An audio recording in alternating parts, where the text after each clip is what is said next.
Okay, here we have a selection of Tasmanian trout flies, and this is my favoured wet fly collection. From the start of the season, especially when the macquaries in flood into the backwaters and marshes and in the ditches, the Wigram's robin. Exceptional fly, just cast it in front of a fish and draw it past it. You should get some response. The Sloan fur fly. Excellent fly when the frogs are about in the marshes.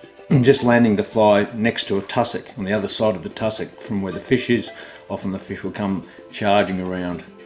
You can let this fly slowly sink, or you can draw it and twitch it to try and imitate the frog. The cat fly. I find this fly is rather good in dirty water. It's got an excellent action, the fur on top here, and the colours in it just lend itself very well to discoloured water. The woolly worm.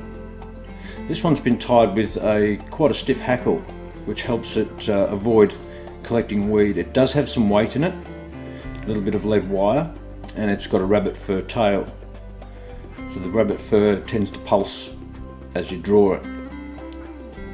Often work this fly quite slowly through the water. Just give it a few twitches, maybe a short strip every once in a while, and it does get down. It's exceptionally good in marshy areas.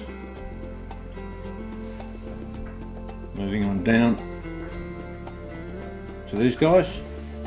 We've got the rabbit fly, another good pulsing action, slightly different colours, red and yellow.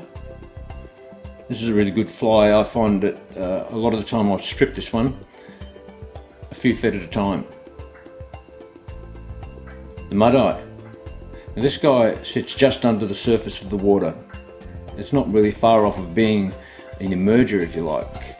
So you can quite often see the fish take the fly, get the swirl, the bulge.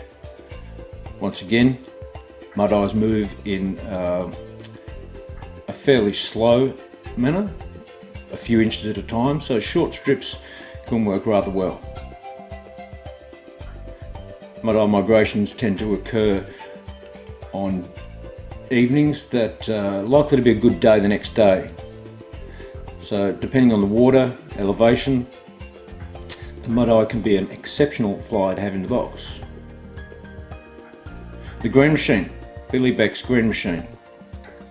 Excellent fly once again in dirty water. Green is one of the last colours to disappear in the spectrum as the light fades. So it stands out quite nicely and it has that very nice pulsing action. Once again, usually strip this one quite well. Vary the retrieve regularly, sometimes strip a foot, 6 inches, and then nice big strips up to full arm's length.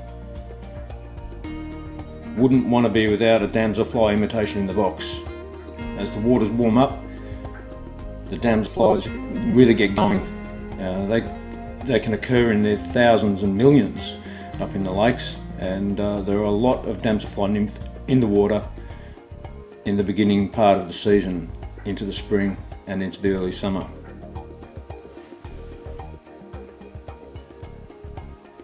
Now these fellas, they have quite a bit of weight in them. This one's Shawnee's brassy. It's got some marabou in the tail, a little bit of colour in the body, and a brass bead at the front. A little bit of hackle wound around the front. Very good fly. Once again, long, sharp strips tend to work extremely good. Get the fly right in amongst the sticks, the trees, in around the rocks on the shoreline. And the Greco. It's very similar in design. It's got a slight bit more weight in it. It's got a lead bead eyes, dumbbell eyes, a bit more colour, and it's got quite a bit of marabou mixed into it.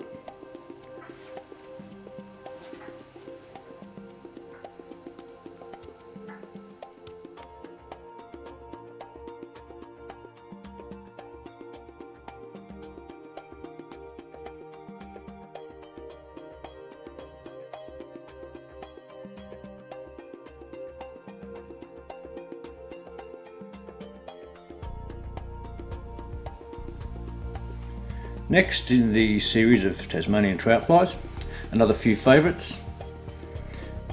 This guy up the top, a flame G high, a poly yarn indicator, and the royal wolf. Now these are good dry flies as a result by themselves, but what I'm using them here for is to illustrate you can use them as an indicator when you're fishing with a beadhead nymph.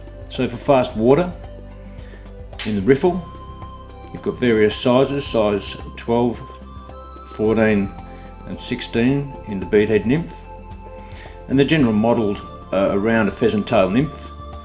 You can add different colours and that sort of thing, but basically I try and keep it quite simple, and that's my formula. You can fish these nymphs upstream without an indicator, a bit more skill involved and sometimes more fun, but for people that really need to be able to see what's happening, these really give you an opportunity to detect activity under the water. You know, the slightest bump on the nymph and the fly will move or go under and you're on. The poly yarn indicator is rather good. You can slide these up and down the leader so you can vary the depth at what the nymph is fished at.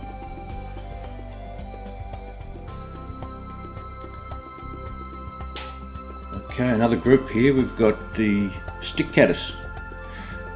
Roughly 90% of the trout's diet, stick caddis. Lots of caddis in the water, different types. So it's a very good fly to fish blind, if you really want to have to fish blind. It's a very good fly to sight fish with, because we know that there's a lot of stick caddis out there and trout just love to gobble them up. The willow grub, when they're on, falling off the willow trees, and by the sounds of things we could get some plagues here in Tasmania over the next few seasons. Maybe even a larger fly than this would do the trick. I found that I've had quite a bit of success with this fly over the last few seasons, into the summer months especially. The unweighted pheasant tail nymph. This is quite a popular fly in its shape, its silhouette. Represents a mayfly shape very well. Can also be used in other situations. Just a good general all-rounder. Scud. Scud of two different colorations and varieties. Slight variation in size. We have a lot of scud in our lakes, and they feature highly in the trout's diet. Little pine, for example. Very good fly pattern for little pine. Gary LaFontaine's sparkle caddis pupa. When the caddis are on the move in the hatching mode, this fly is exceptional. The copper nymph.